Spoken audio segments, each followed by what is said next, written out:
And ప్రస్తుతం అది తప్పకుండా అంటే ఇలాంటి కేసు ఇన్వెస్టిగేట్ చేసి రిపోర్ట్ బయటకు పెట్టి పబ్లిక్గా మాట్లాడడం వల్ల ఇండస్ట్రీ సభ్యులు కావచ్చు, కమిటీ సభ్యులు తప్పకుండా కొంతవరకు ఈ చర్యలు ఆగుతాయంటారా? అంటే ఇటువంటి దుశ్చర్యలు ఏవైతే జరుగుతున్నాయో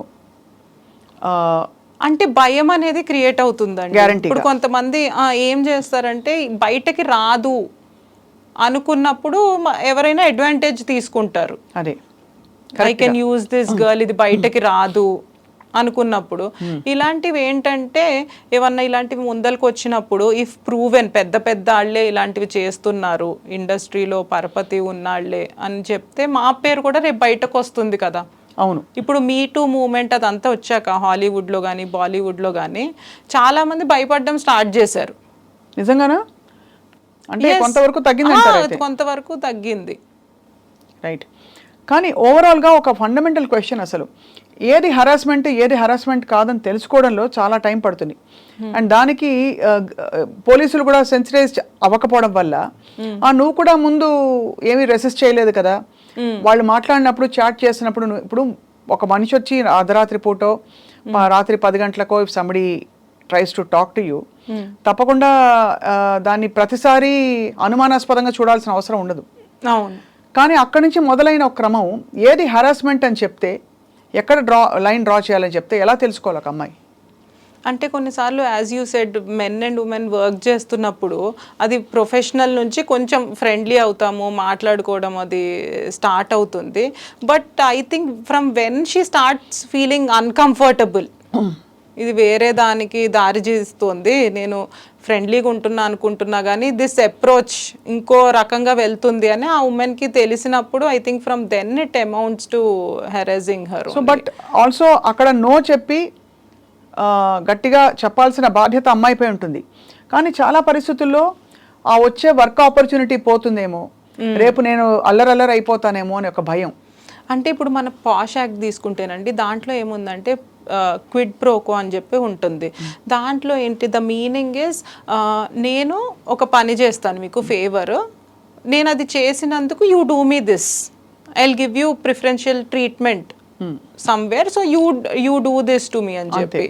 అది ఏమవుతుందంటే అది కన్సెన్షువల్ అయిపోయి నోబడీ కెన్ సే మరి ఇంకా హెరాస్మెంట్ ఏముంది, ఇది ప్రామిస్ చేస్తేనే కదా యూ కేమ్ ఫార్వర్డ్, నిన్నేమీ హెరాస్ చేయలేదు కదా, నువ్వు నీకు ఈ ఆపర్చునిటీ కావాలి, ఈ ప్రివిలేజ్ కావాలి, లేకపోతే ఈ ప్రాజెక్ట్ కావాలి, అందుకనే కదా నువ్వు ముందరకు వచ్చి అంతమంది అమ్మాయిలు ఉన్నారు నిన్నే ఎందుకు తీసుకోవడానికి యూ డిడ్ దట్. అలా కొంచెం జనరలైజ్ చేస్తుంటారు. యాజ్ యూ సెడ్ సెన్సిటైజేషన్ లేకపోతే ఏమవుతుందంటే ఇలాంటివి కామనే కదా, ఏముంది ఆ అమ్మాయి కూడా ముందరకు వచ్చింది కదా అంటారు.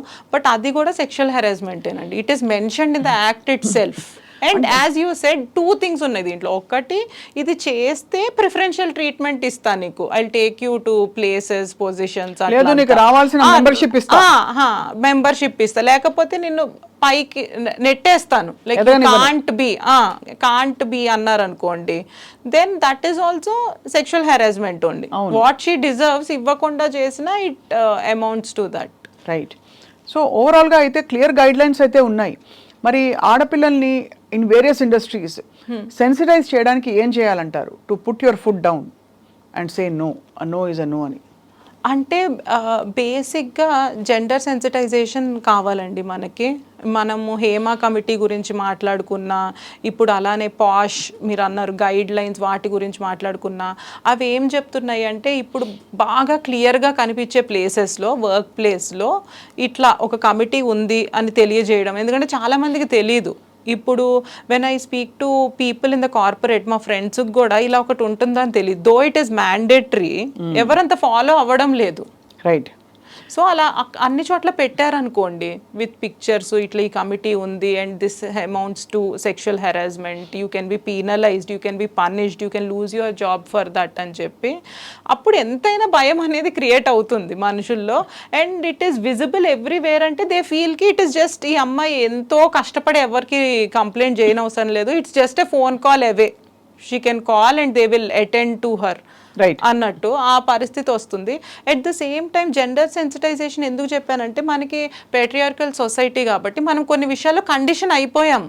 అదే ఇప్పుడు జెండర్ రోల్స్ మనం అనుకున్నా కూడా, ఇప్పుడు గైనకాలజిస్ట్ అంటే ఉమెన్, పోలీస్ అంటే మ్యాన్, అలా మనము మైండ్లో రోల్స్ అంటే this is a small thing but అలా ఫిక్స్ అయిపోయాం. మన నెక్స్ట్ జనరేషన్లో కూడా అదే మోడ్లో ఉంటే what we're trying for is equality. అవును, ఆ ఈక్వాలిటీ ఎప్పుడు అచీవ్ అవుతాము? మన మైండ్ సెట్లోనే మనం ఉమెన్ ఈ రోల్స్కే రెస్ట్రిక్టెడ్, ఈ జెండర్ ఈ రోల్స్కే రెస్ట్రిక్టెడ్ అని పెడితే మనం దానికి వెళ్ళలేము. So the sensitisation should start from there. Correct. And at the same time being chivalrous, as you said, courtesy-గా ఒకటి చేయడము, formality, being nice to your colleague is different, at the same time harassing is different. ఆ line కూడా మనం తెలియజేయాలి. If it is somewhere ఒక కాలేజెస్లో జరుగుతున్నాయి అంటున్నారు. నిన్న ఒక ఇన్సిడెంట్ చూసాను, I don't know the details, that telling hostel వార్డెనే ఏదో చేశారు అని చెప్పి.